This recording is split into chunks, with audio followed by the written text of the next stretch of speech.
Hello, everyone. Happy Wednesday evening.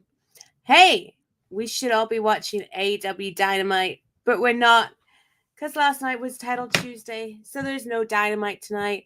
So I thought I would come here and brighten up your Wednesday evening and talk to you about last night's Dynamite instead. We have a lot to talk about. We have a lot to talk about. We are coming off the lowest rating for Dynamite ever. And we are days away from WrestleDream. What happened? What happened? Whew. Firstly, thank you for watching. I don't know if you saw earlier today, but I was on Fightful with Novi and we were talking about WrestleDream. We did a full rundown of the card over an hour with our preview and predictions of that show. So go check that out on Fightful. Give it a like. Leave me a nice comment. And yeah, I really enjoyed that show. Really enjoyed getting to talk to Novi, who I highly recommend that you watch on YouTube. He makes really great, really thoughtful videos about pro wrestling. So yeah. Now, let me know in the chat, guys, if you can hear me okay and whatever. I think it's pretty loud in my apartment right now, so I'm trying to like make sure that you guys don't hear any unwelcome noise. But I can see in the chat, hi guys. Hey Fernando. Excellent Dynamite from top to bottom. I don't agree, but we can get into it, and that's what's great, you know. We can talk about this. We can all have different opinions. John Riley, hi, says Dynamite was great. Doesn't help being on another night. Okay, let's talk about that. It was Title Tuesday, a name I think that the show didn't earn based on the card, but Tony loves some alliteration, so there we go. So 329,000 viewers last night for AEW Dynamite. As I said, it's the lowest rating the show has done in its 5-year history. It got trounced by NXT, who were on their second week on the CW. Now, NXT started an hour earlier. Dynamite started at 9 p.m. Eastern. I watched both shows. I did a little like simulcast with my two screens. And the NXT show is not for me, right? So I'm not here to say NXT put on a better show. Like it's not what I want to see on TV is more what Dynamite gives me than NXT. But I thought AEW made a ton of mistakes last night. I thought they really, it felt like me watching this show, it just felt like they were like laying down and taking a loss before, like without even trying. NXT, they had Randy Orton on the show, who I know is very popular to a lot of AEW fans. Not me personally, probably because I feel like Randy Orton's been on my TV my entire life, which isn't true. That's actually Chris Jericho. But so Randy like doesn't excite me, but I know people would tune in to see him and Siobhan Evans. Stephanie Vaquer showed up. That's someone I'm a lot more interested in. Julia was there. And what was the other thing that happened? Oh, yes. Obafemi dropped his title, which I thought was like, that was a shocker to me. Obafemi is someone that I would not have taken losses his whole time in NXT. So, and they had a performance from Sexy Red. And unfortunately, Booker T was getting involved in that. But so for me, like the NXT show wasn't particularly good, but they've been having, you know, they held their rating from last week, and last week I'm pretty sure they were up against the vice presidential debate. They didn't drop, and one thing's for sure, like people that had to make a choice, it seems like they made the choice of NXT, and that's not great. Tony Khan, he did a conference call today, and it was the usual Tony Khan call where he just rambles on and on and on and on.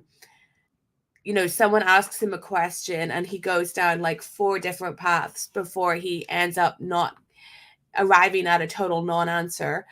And one of the things that he said was that he felt they promoted the move well. No, Tony, you didn't, because I know that they promoted it on social media yesterday, but last week's Dynamite, they needed to be hammering home that Dynamite was on Tuesday next week. They had to hammer that home to you, and that it was also on 9 p.m. And I know from my experience, people I know were either not aware or did not remember this show was on a Tuesday. I was telling people, Dynamite's on Tuesday, and they either hadn't heard that or it had totally slipped their mind. So I think that they really didn't promote it well. And if you're not promoting it well to your viewership, that they have to tune in a different day, there's people that are going to miss out. If you're going to put on a lackluster show because you're on a different day or a different time, or you're going head to head with NXT, and they have more advantages, there are going to be people that missed Dynamite this week. And there was a lot of people that missed Dynamite this week. But there is going to be a portion of there's going to be a percentage of those people who will never come back to Dynamite because they're out of the habit, and maybe they're a bit like me, but a bit like ADHD brain, where if you get out of habits, if you get out of routines, you just don't pick them up again. And there's been times when I've been like, I've tried many times when I've been in the UK to be like, I'm going to get back into EastEnders, and it will work. It will work for a while, and then I'll miss an episode and I'll just never get back into it again.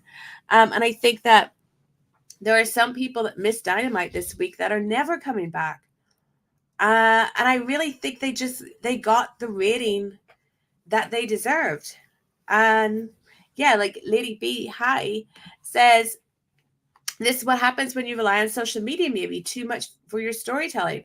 I know, I'm sure Lady B was listening last night to Wade Keller and Zach Hedon, like I was, talking about that.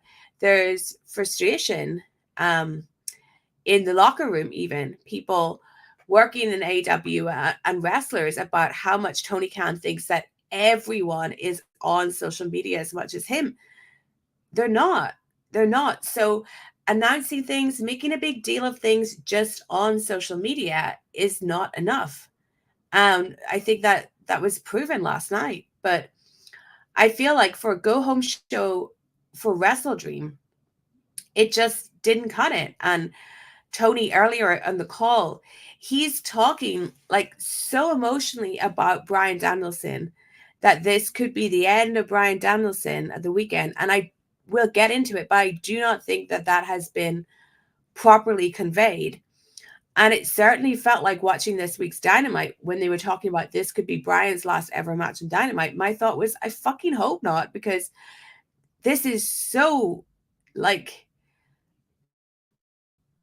lackluster. This is so nothing. This is just like just going down like a deflated balloon. Like, Bryan Danielson, if he never wrestles again on Dynamite, he wrestled in a match that only 329,000 people saw. And that's not the actual number, because if you look at the quarter hours, we were in the 200s for most of the show.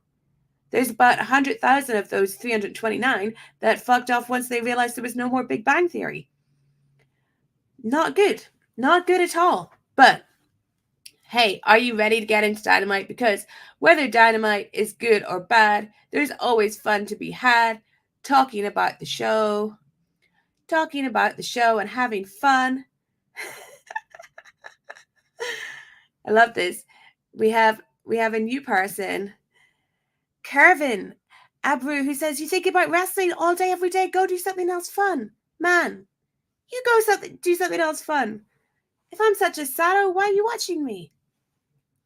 Well, you're getting the viewers there when the haters come in. All right, are you ready? Are you ready for Title Tuesday?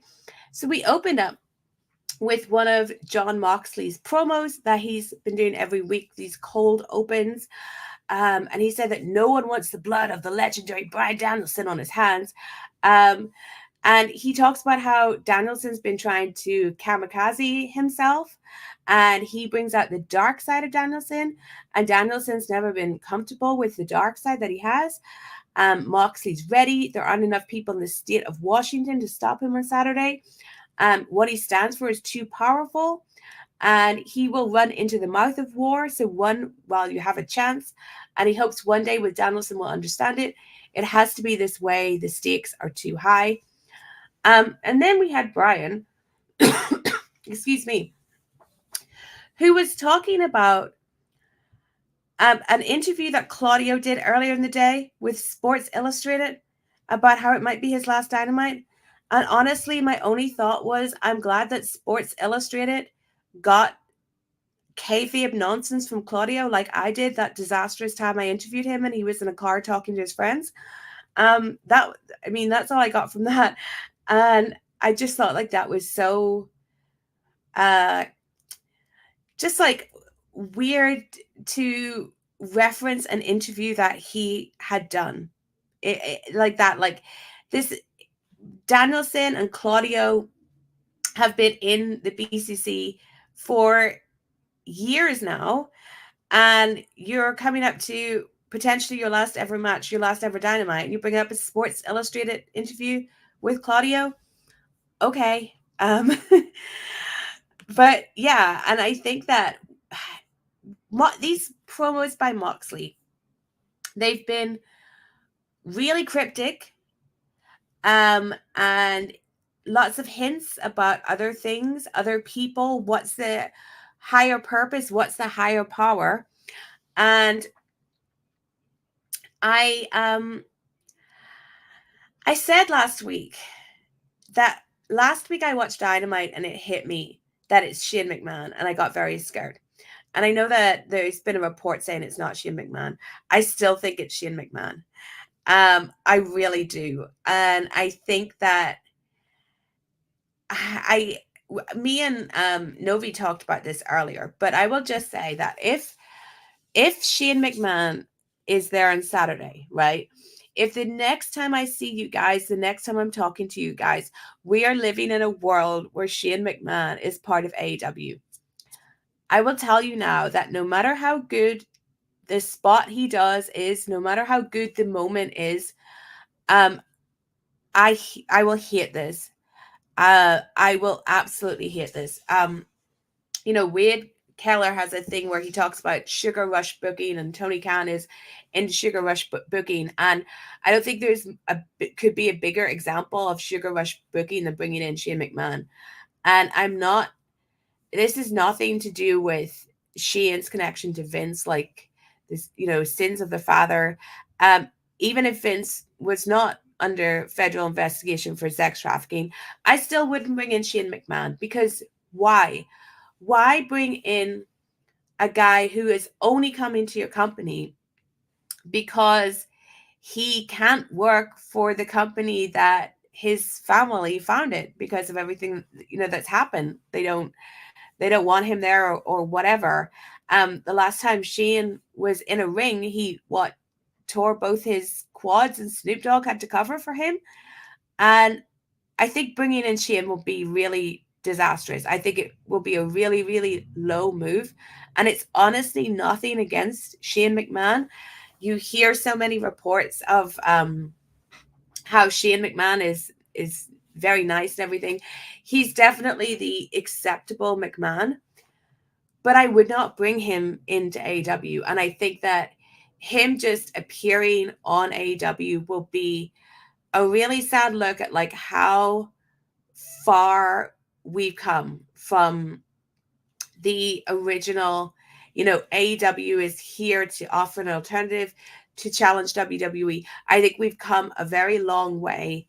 If we're then bringing in Shane McMahon, it's not going to be good. It might be good for a week. It might be good for a month. Heck, it might even be good for 2 months. But then what happens? I think it's cheap.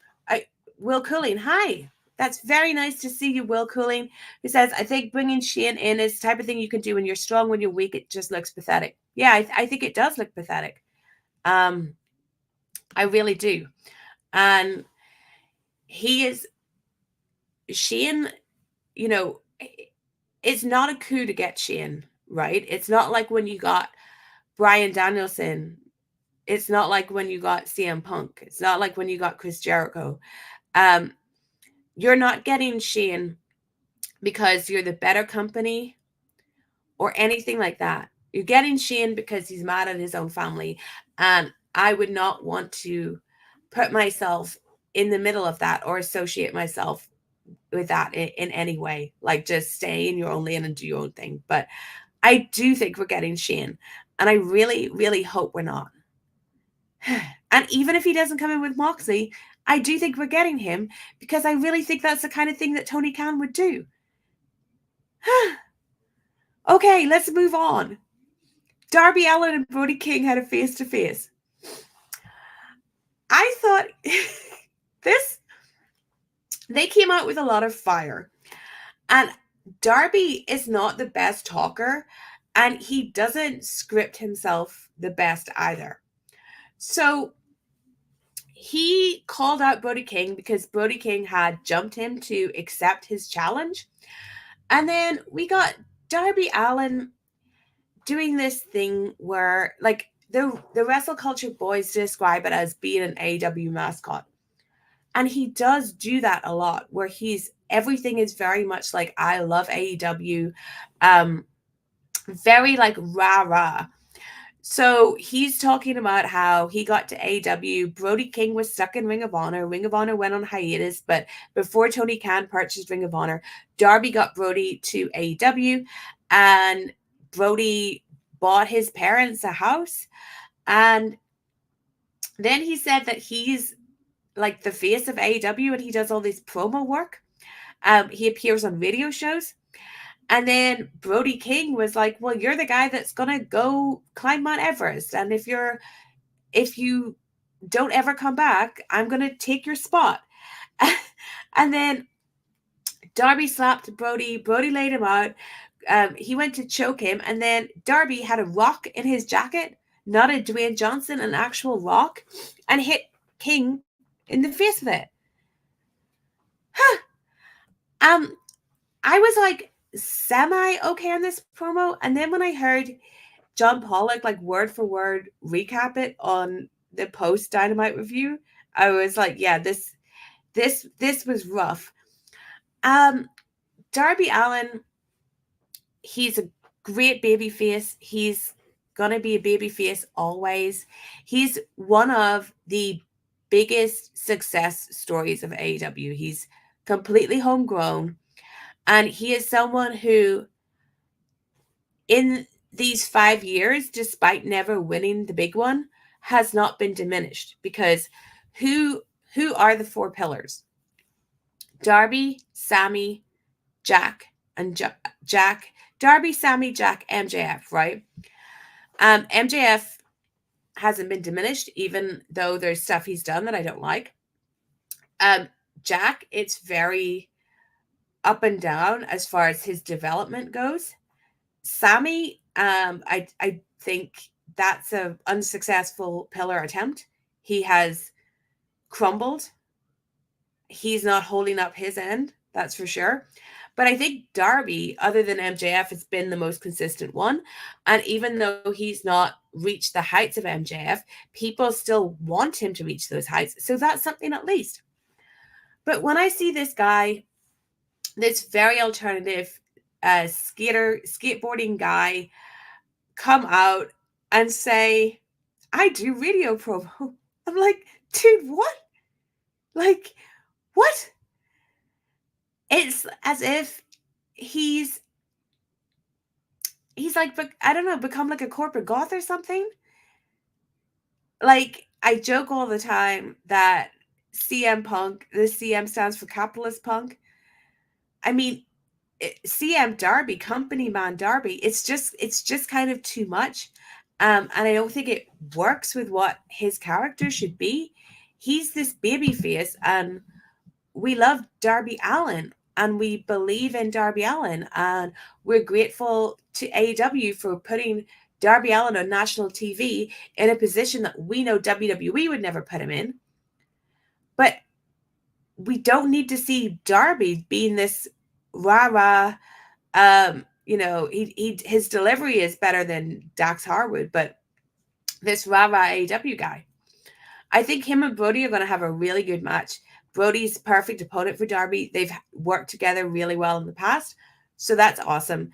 I did want Darby's mystery opponent to be Bobby Lashley, and that's not where we're going. I do think my booking is better than what we've gotten,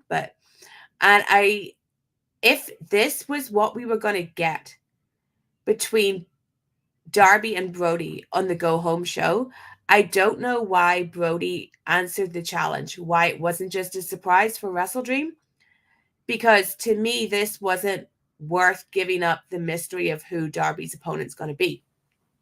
This is a really good spot for Brody.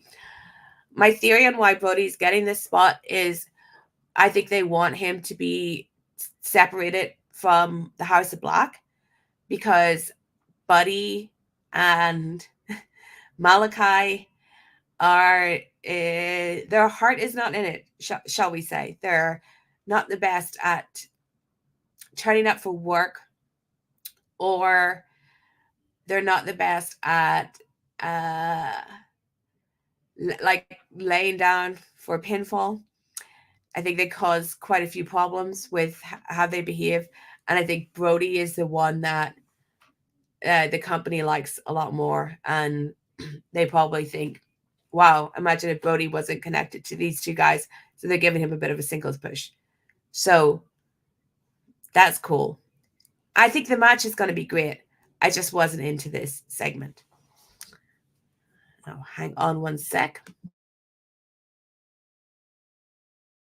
I'm not as sick as I was the last time you saw me last week. What day was that?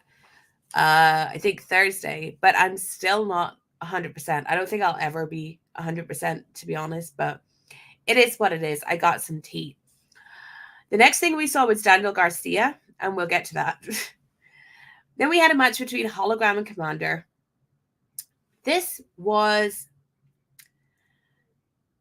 spotty, and some of it was very sloppy, but then there were impressive bits as well. It was entertaining, but it was absolutely not the match I would have put on at that specific time. I would not have had the first match on a Dynamite that's on a Tuesday at this point in time going head to head with NXT be Hologram and Commander. I thought it was really good, but no, I didn't think it was really good. I'm lying to myself. I thought it was good, but I don't think it should have been in that spot. Like, I would have thrown out some big guns, I would have probably thrown out Mercedes or something like that at this point in time. Mercedes Moné, why not? Going head to head with NXT, that's a huge WWE, ex-WWE star that you have, someone like that. I was just watching this going, this is not going to bring in any more viewers, and it might turn off some of the viewers that you have. So I thought it was a bad spot for it, but Tony loves him some Hologram. So there was a bit in the show where basically Don Callis revealed that he'd done a trade with Jake Roberts. So he has Lance Archer, and then later we find out that Jake Roberts has Roosh, the Beast Mortos, and Jalistico. Cool. He's the new manager of LFI. That sounds fine. I mean, they've had Jake around for a long time, and they use him extremely sparingly. And I think that it's really great that they, as a company, take care of him and they give him money. And I think that Jake's one of my all-time favorites. So if Jake has still has something to give to wrestling, I would give him a platform to do it. But he's just not around enough for this to be anything noteworthy, really. Maybe in a couple of weeks when we see Jake a lot and we see what he's doing as their manager, we can revisit this. But okay, fine. Yeah. All right. My boy Daniel Garcia came out and he has an announcement to make. Daniel Garcia is all elite. Now, I think I've been pretty upfront with the fact that if I was him, I would have gone to NXT, right? Just because, not because it's a better show, because we know it's not. We know it's not a better product, but Danny is young. Danny is a young man. He's had a few years in AEW where he's had some holes to dig himself out of, right? The JAS booking was awful. Truly awful. He was stuck in the JAS for too long. Jericho made him wear his old clothes and made him dance. And that was very, very bad. And I mean, you can watch other videos that I've made. I've got 2 videos on this channel about Daniel Garcia. I'm not going to go through my conspiracy theory again, but do I think that Daniel Garcia enjoyed that period of his life, especially towards the end of it? No, I don't. And I think that it seemed that Tony Khan was then really going to try and go with him. He had a great time in the C2. Then it kind of like lagged. Then we got this MJF feud that Danny didn't win because Danny didn't sign his contract, but he did lay out MJF. But like, let's get to this actual segment because I thought this was pretty bizarre because Daniel Garcia comes out like he has to address something. He's got something to tell us. And Danny was making it seem like we, the Dynamite viewing audience, the week-to-week audience, thought that Danny might be leaving us forever. But this is not what was ever presented to us in Dynamite. Daniel Garcia lost to MJF at All Out. And then he's been gone from TV for what, a month or so? But at no time has it ever been referenced that we should fear about Danny, that we should think that he's never coming back. So this was a real example of Tony Khan booking to the people on the internet. The people on the internet knew that there was this big discussion about Daniel Garcia and where he was going to go. But the week-to-week viewers did not. And we can only truly review this show if we think about it like with as week-to-week viewers and not people that are all online. Because I think a lot of us, anyone watching this is probably terminally online, or else how did you find me? But hello. So it felt like they would try to do, you know, when Bret Hart said he was staying with WWF, but it sure didn't come off like that. And I am happy that Danny has stayed, and I really hope that whatever promises were made to him will be fulfilled. And I don't have 100% faith in that. You can tell that Danny's also terminally online, even though he deletes all of his tweets, because he mentioned how he's always been being like little broed, which is, yes, a real problem with his character. So I hope that we see a very big change. But this was also a very small Dynamite audience. I think it was like under 2,000 or something.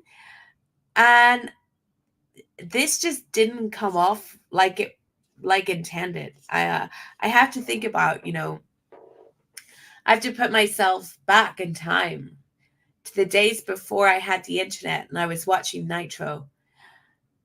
Would I have understood what was going on here? As in why Danny had to make this declaration?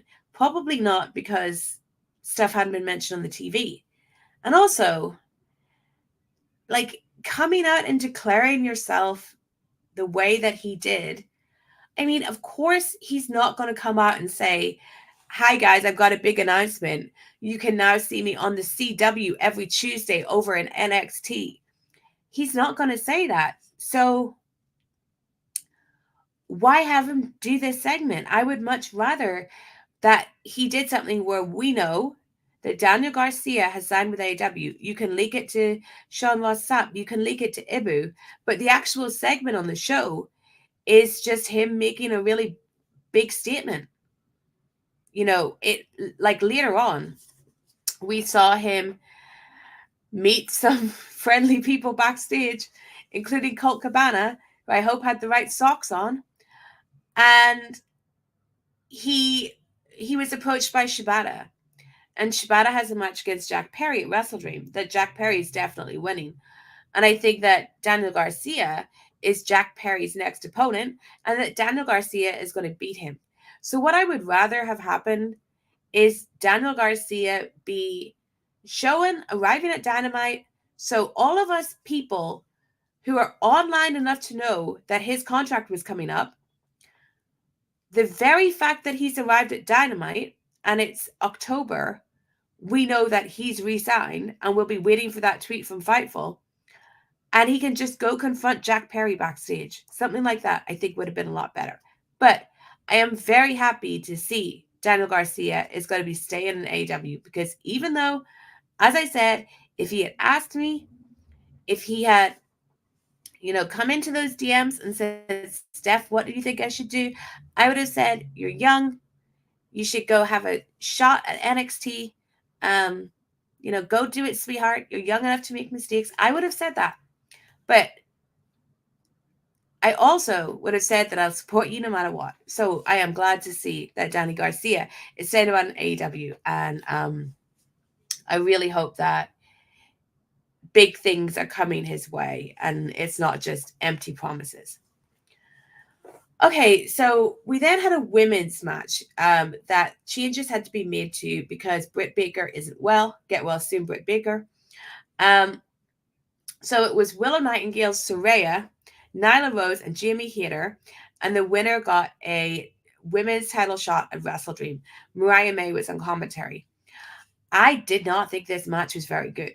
I thought this was a bit of a clusterfuck of people that we don't really have ideas for. Like, Saraya is not worth booking for. Nyla Rose, amazing. They never have anything for Nyla Rose.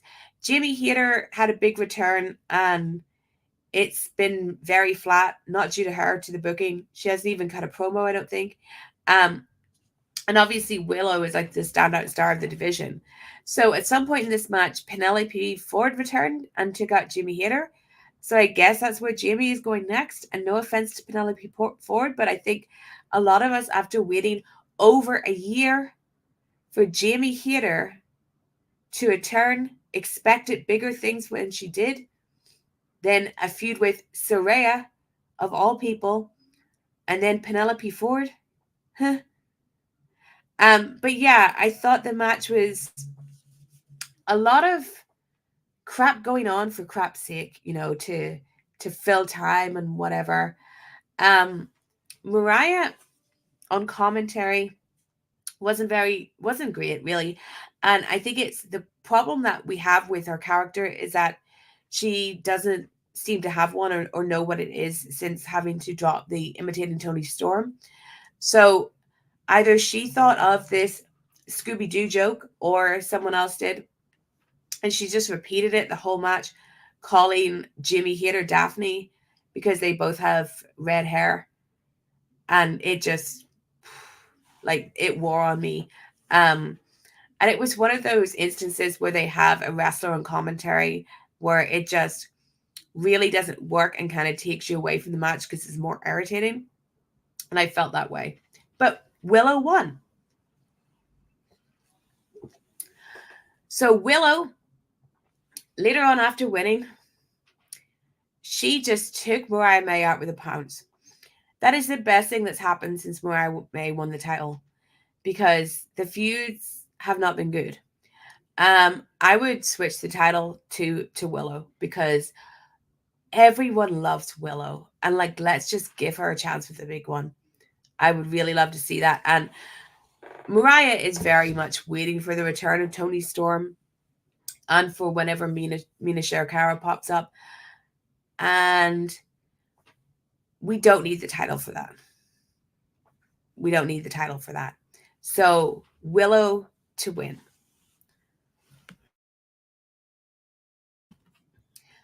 All right, we have a chat. $2 Canadian from Bob the Builder. Hello. Who says, will you be going to Van City for Survivor Series?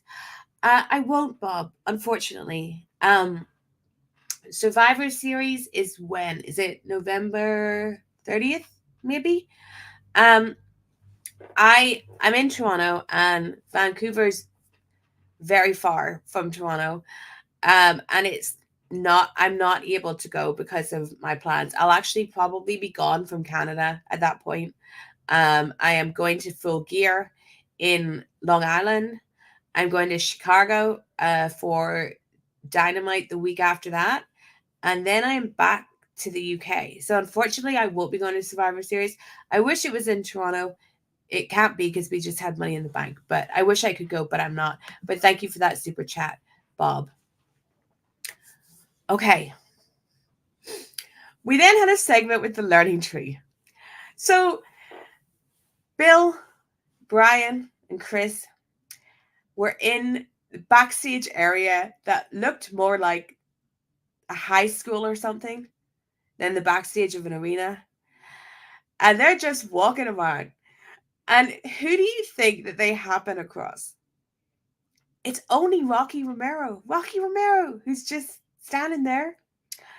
And Jericho says that Rocky Romero needs to learn about self-worth. And that Rocky Romero was asked to join the conglomeration as an equalizer to Smart Mark Sterling. And that is low. That is the lowest spot in AEW.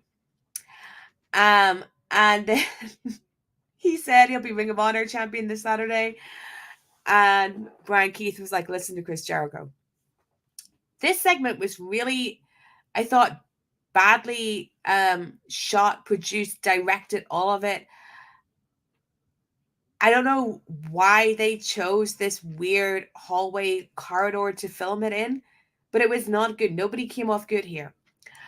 And it was so a segment for a segment's sake. Like, I hope this was filmed last week, that they didn't fly these guys in just to do this. Though, does Brian Keith wrestle Rocky Romero on Rampage? He might. So they might have actually come to town for this and the match. All of these guys. Why? I also thought it was pretty funny because, like, Jericho say that Rocky Romero needs to know his self-worth, and I think we all know that Rocky Romero definitely knows his self-worth. There's no one that is able to get more paydays from more different companies than Rocky Romero, and always keep himself booked and busy while getting bookings for other people. So yeah, of all the people to say that to. But yeah, I just thought this was really bad. You know, I don't like the Learning Tree Act. You know, I think it's just a waste of what you could do with Jericho. And it's frankly a waste of Big Bill too. And yeah, I was just like, why? Why? I mean, we had Mark Briscoe earlier in the show address the comment that Chris made last week about Jay, which was their go home for this feud, was setting up the match, having Jericho say that about Jay Briscoe. And then we just had to have this little bit this week. Like, oh, it's just bad. It's so bad. And I don't know. I can't with this Learning Tree stuff anymore. Yeah, it's not good. This was so unnecessary, so unnecessary. I would have given this TV time to someone else, you know. All right, let's move on to men that we do want to see on TV every week. Switch to Jay White. He squashed a jobber. He squashed a local jobber. And then he did a promo. And he basically said that he wants to, like, avenge what happened to keep him away from the title.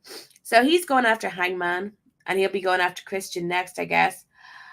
And he's got to work his way back to the championship. And then he was like, you're all cheering me now, basically. But I don't think that the crowd here were loud enough or giving him enough back for that not to come off as kind of awkward. And, you know, I love Jay. You know, he's my favorite. Jay is a great promo. He's still never been allowed to fully show that in AEW. And this, out of the current crop of guys that we have in AEW, this was my absolute dream feud. The handsome cowboy versus the switchblade. And this feud has happened over the course of 2 weeks, where we had Jay attack Hangman because Hangman was attacking his best friend Juice. And then Jay did a backstage on social media promo. And then we get this. Tony, if you're going to give me these boys together in a feud, I want to see back and forth promos every week. I want weeks of this. I want weeks of Hangman versus Jay.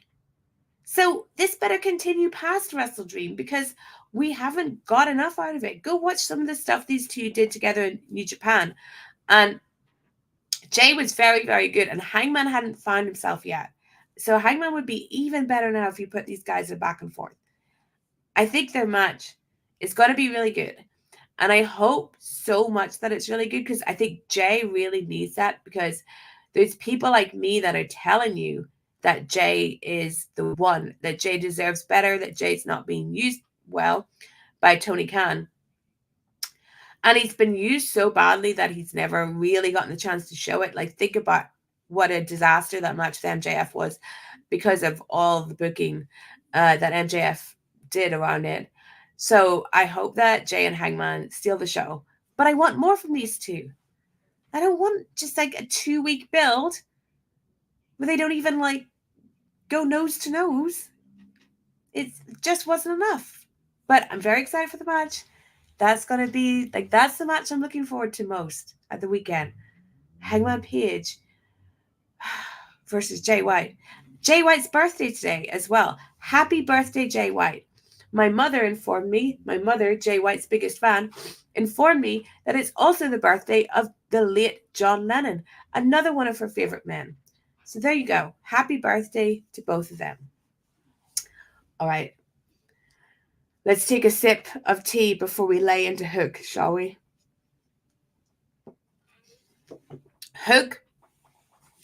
Hook's father was attacked last week. Hook's father was attacked so bad that he's having both knees replaced. That's quite the attack. But genuinely get well soon, Taz. Genuinely. So what do you do when someone attacks your dad? You just hang around with a camera crew waiting for the assailant. That's what Hook did. Kip Sabian came up. Kip Sabian, think he's still running away from Christian after stealing his pen? Anyway, it's not Kip Sabian. Then we had Christian Cage, Nick, and Mother Wayne. And Christian was like, he said that he lost Luchasaurus to a serious medical issue. And there has been an update on Luchasaurus today. And honestly, like, get well soon, Luchasaurus. That is a very, very scary situation. And I wish all the best to him. So Christian has lost Luchasaurus. And then he gave Hook condolences on the injury to his father.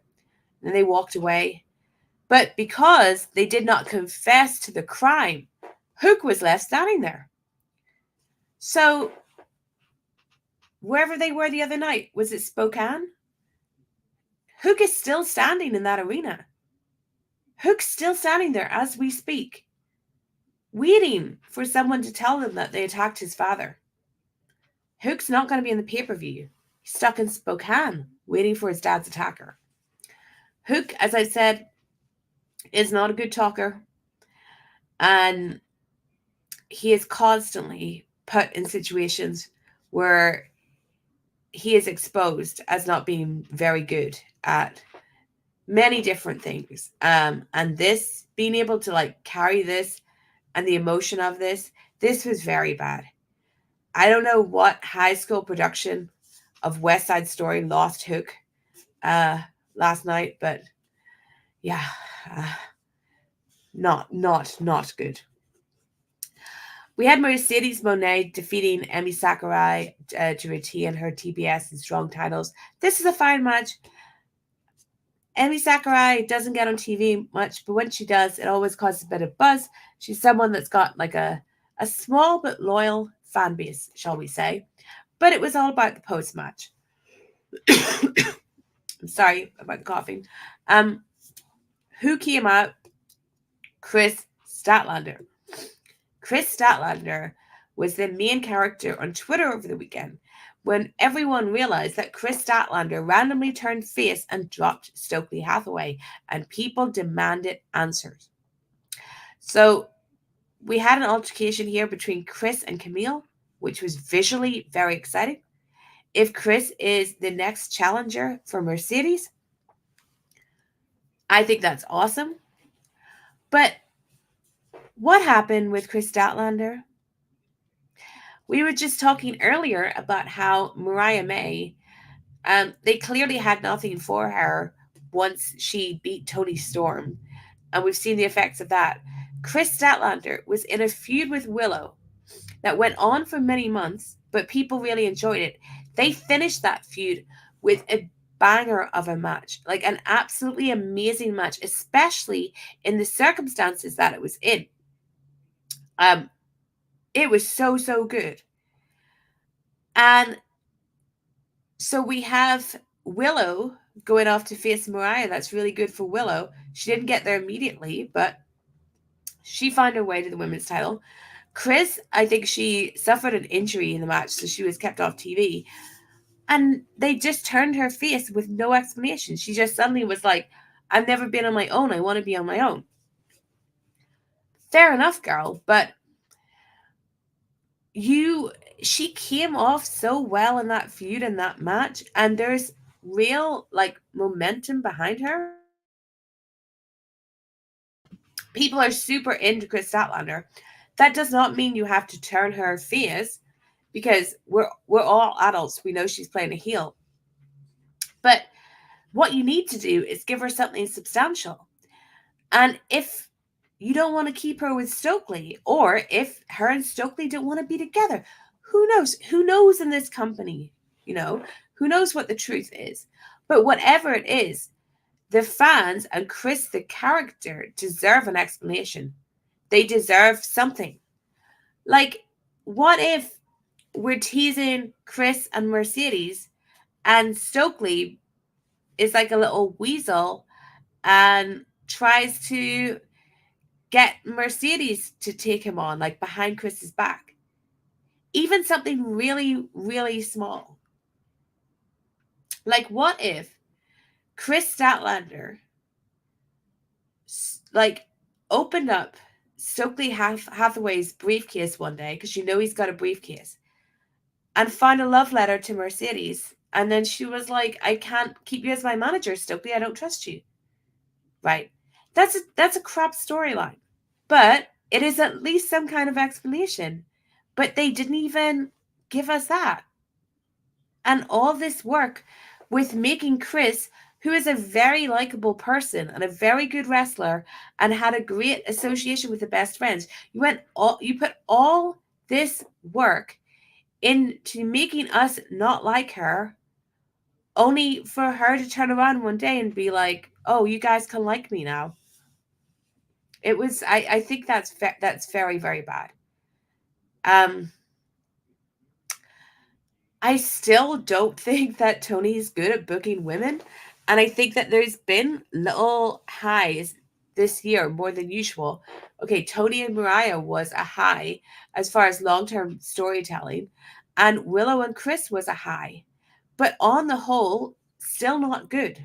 Still not good. And yeah, I mean, Tony said at one point that he had like 27 people bringing him ideas. Not one of these people had an idea for why Chris Statlander isn't with Stokely anymore. Huh? I think I'd fire 26 of these people if I watched back the TV and saw Chris just turning face for no reason, you know? What's the point? What's the point of investing in anything if that kind of thing happens? So that was an L. But Chris versus Camille, Chris versus Mercedes, both will be awesome. And I'm glad that Chris is getting something. I just wish that she, got good storytelling as well. All right. Speaking of like jumbled messes, we had Will Ospreay calling out Don Callis. Will Ospreay was like, Don, did you send Takeshita out to attack me? And Don was like, no. Yes, of course I did. Right. And then okay, let me get exactly what happened. Kyle Fletcher comes. He's trying to talk sense into Ospreay, distracted by Takeshita. And then, I'm totally lost. We had a screwdriver. Why can't I? Okay, Callis hands to Fletcher the screwdriver. Fletcher refuses.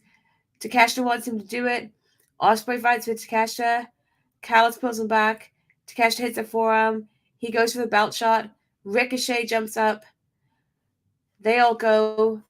Ricochet hands the title to Ospreay. The Don Callis Will Ospreay thing, right? So, excuse me. We've just talked about how Chris Statlander, let's go back to this.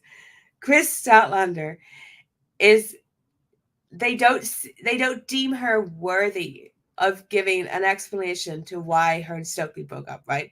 They're just like, oh, it's just Chris Statlander. The opposite end of this is Don Callis and Will Ospreay. Because at some point, Will Ospreay was like, can we just break up, Don? And Don was like, yeah, that's fine. Because obviously Will Ospreay has become a massive babyface. We all know Don Callis is a sleazeball, right? And you don't want anything to do with him if you're a good guy. But then because they're trying to tell this Kyle Fletcher story, that Ospreay keeps being brought back into Callis's orbit. And Callis has his whole family, who he's aligned with and not, is always a bit of a mess. But they just can't let this Callis Ospreay thing go. And I don't even know what point we're at now. So Will had Dawn as his manager, and that got him matches with Kenny and Jericho. But then Will legit signed a contract with AEW, and people were excited because he's one of the best wrestlers in the world. So everyone cheered him. And the association with Don Callis was weird. So they decided to have a nice breakup. But Kyle Fletcher was with Don. So that meant that because Will is always tied to Kyle, he was still tied to Don. And then Don has Takeshita. And Takeshita looked like he was going to go after Okada. But then they were like, no. Takeshita, he can go after Ospreay instead. So now Will is back at the point where he's like, hey, Don, that nice breakup we had, no. We need to hash this out more. And Kyle Fletcher is like best friend / a protege of Will Ospreay. But yet he can't get away from Don Callis, it seems. Huh. So I guess Kyle needs to make his choice between Don and Will. Ricochet, a gooseberry, a third wheel in this situation. I would much rather see just straight up Takeshita versus Ospreay than Ricochet being thrown in there. But we need something to do with Ricochet. So, yeah. I think that Ricochet wins here at the pay-per-view. And me and Novi worked it out earlier today. But I'm going for Ricochet winning because I think he's a third wheel so he can win that championship. And then we get an Ospreay Takeshita feud, not for a title, but C2 tournament action. And it eventually leads us to Takeshita versus Okada. Lady B says, Steph, have you seen Gossip Girl? This stuff happens in the CW shows all the time. Yeah. Original Gossip Girl, I was very into. And you know what? I even tried season 1 and 2 of Riverdale. So yes, I get what you're saying. Jack Perry did a weird promo backstage where he basically said that Shibata has a big cock, and that he's gonna win. So good for both of them. I think. All right. The end of the show, the main event. Bryan Danielson, potentially the last time he'll ever wrestle in Dynamite. Him and Wheeler Yuta teaming against Claudio and Pac. We got the final countdown music for Bryan Danielson. I like the final countdown a lot, but it's one of those things where I know that they said they were going to play it till the end of Danielson's career. I think you need a bigger setting than under 2,000 people in an arena for Dynamite. Okay, so Danielson and Wheeler won this match. So afterwards, Moxley and Marina, of course, come out there. Bryan, he dives into Moxley and they brawl up the ramp. So then Yuta is left alone with Claudio and Pac. And then you see Moxley and Danielson fighting backstage. And then Claudio has a hammer in his hand. Marina and Pac are holding down Yuta. He hit him in the gut with the hammer. Then Bryan Danielson, him and Moxley happen to brawl back to the ring. And then Pac and Claudio are taken out. Moxley's like tumbling on the ramp. And then we end with Danielson standing tall and helping Yuta. Final countdown. That was the last time you'll ever see Bryan Danielson wrestle on AEW Dynamite, allegedly.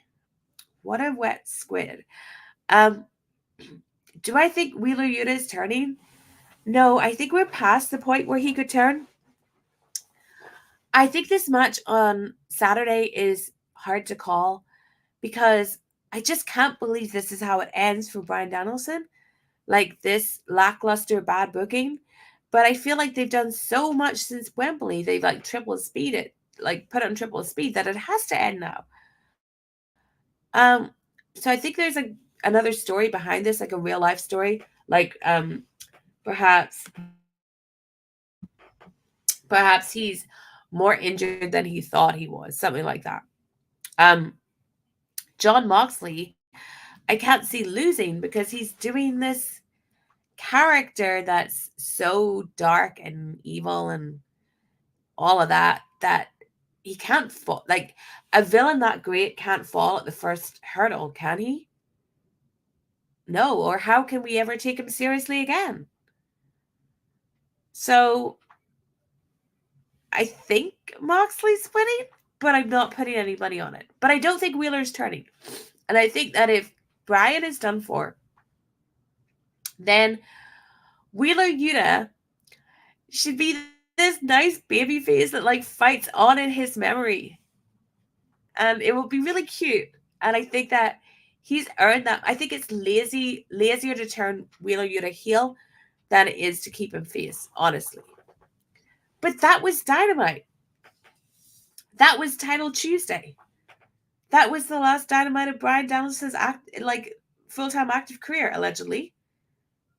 That was the show that did, what, 330,000 or something viewers? Guys. I understand that some of you liked the show. And I think, like, objectively, no, not objectively, because I am being objective. But if I stand back from it and I take off my analytical hat, right? It was not a bad show, okay? This was a good bit of weekly television. But I have to think about the context that it was this special night where they were on a Tuesday up against NXT.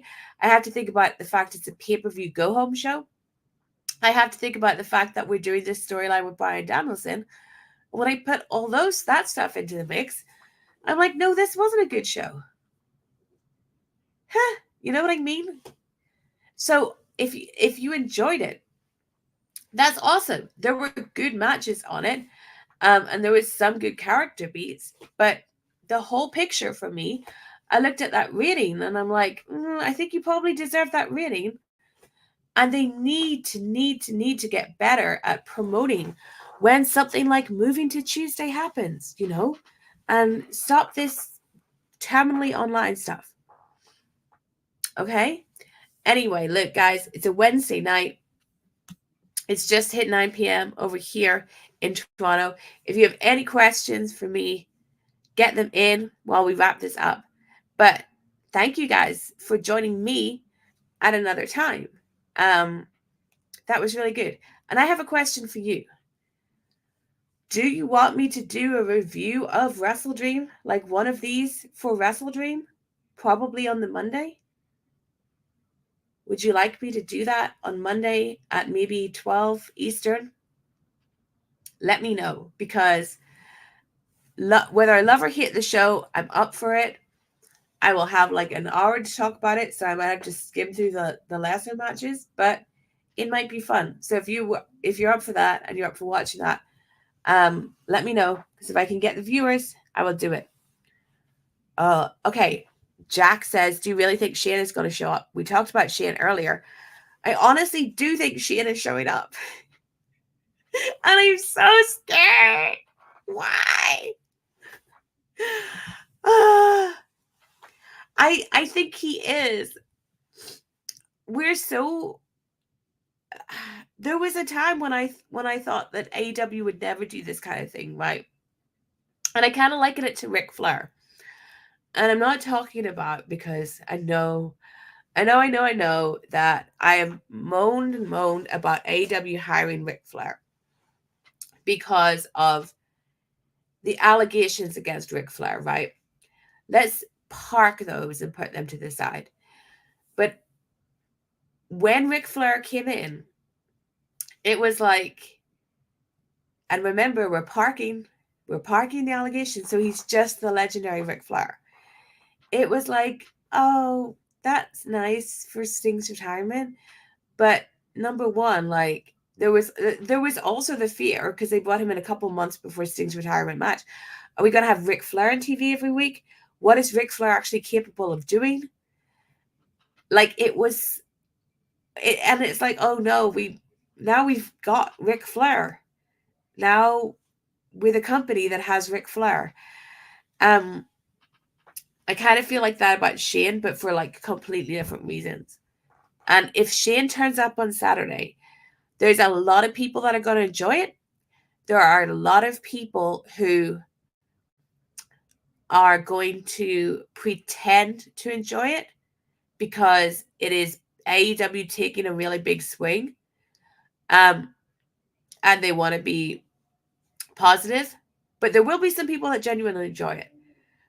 But I do think if it happens, it will be something that we look back on as a low point. And the other thing that makes me really not have any faith that it would go well is the fact that the last time AEW took a big swing was when Tony Khan took the TK driver. And how did that work out, guys? Nothing came of it. I've got a couple questions here that I'll answer before I wrap up.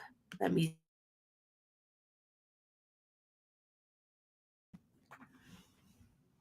Okay. What did I see here?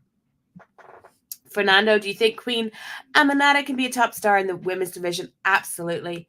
Absolutely. All she needs is TV matches and good booking. She is awesome. She's been in the Ring of Honor realm where sadly Athena resides forever, but she's really, really good. I like her a lot. We have a super chat from Mo Esquire, who sends $5. Thank you, Mo, to say, hey, Steph, I love the channel. I'm glad you're feeling better than last week. Would you ever consider doing some fantasy booking? It would be cool. Yeah. Excuse me. You said I'm glad you're feeling better, and then that made me cough. Yeah. I think I do fantasy booking all the time. I think that's what we're doing over here. We're fantasy booking. But yeah, I have thought about that actually. If I could do something where I go through the roster and I kind of fantasy book, a couple months, like maybe like 2025. And I would love to do something where I trim down the roster too. And I think that, but I think maybe that would come off a bit mean. Like I'm telling people to lose their jobs, where it would be more like just a little bit of fun, that kind of thing. But yeah, I would love to do some fantasy booking. Okay. Sorry, guys, my cough is coming now. Lady B sends $5. Thank you, Lady B. Do you think Hologram will break Jade's undefeated record in Hangman We Trust? XOXOXOB. Hologram, no. I don't think that Tony is patient enough anymore to let Hologram break Jade's undefeated record. But I think he has a special attachment to Hologram because it's his little creation, his complete creation. In Hangman We Trust, absolutely. Handsome cowboy, main character. And yes, XOXO. I used to love Gossip Girl so much. Like so much, guys. Okay. I'll answer like 2 more questions.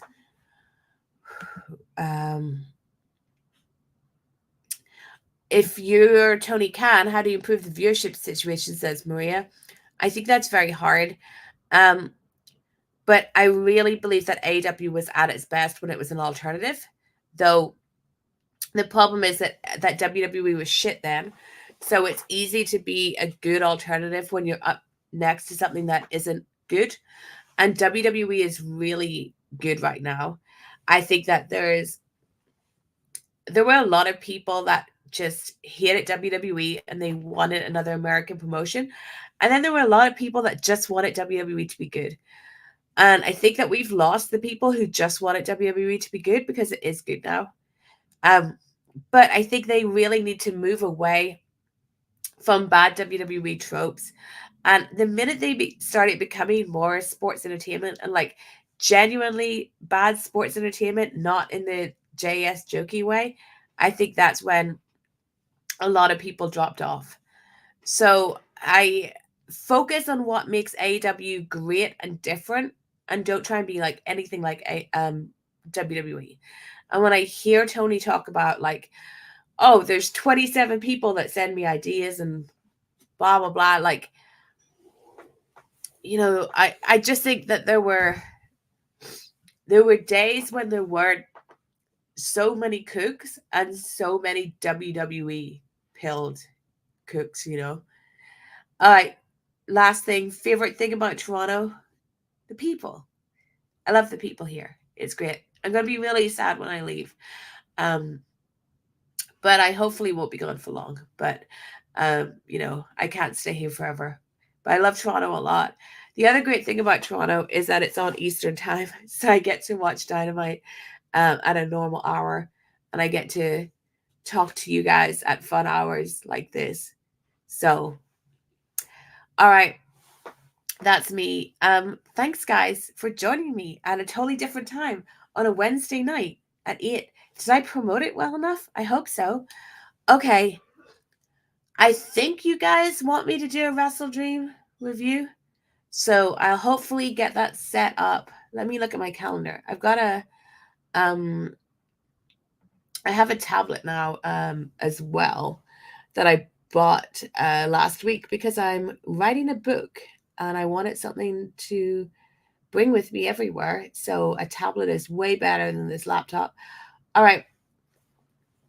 Monday the 14th, either 11 Eastern or 12 Eastern. I'll probably say half 11 Eastern to give me enough time before I have to start work. I will review WrestleDream. I'll set up that stream in the next couple of days. So keep a lookout on my channel. And you can set a reminder for that because I'd love you guys to join me. And what else is coming up? Okay, go listen to my prediction show, preview show for WrestleDream over on Fightful with Novi. I might be doing something else this week predicting WrestleDream. I'm not 100% sure, but stay tuned to my Twitter to see that. Twitter at Stephanie M. Chase, Stephanie Chase on Substack, that I'm trying to do more on. This channel, hopefully more interviews coming soon. It's been a bit of a drought on the interview front, but I've been trying to get some for you guys, so stay tuned for that. But anyway, I will catch you on Monday, and if not, Thursday Dynamite review back at our regular scheduled time. That should be 12 on Thursday. And guys, enjoy WrestleDream, okay? I know that we can have our problems with the booking, but have fun with the shows. I know I'll enjoy it. Hangman Jay will steal the show. I'll see you next time. Bye.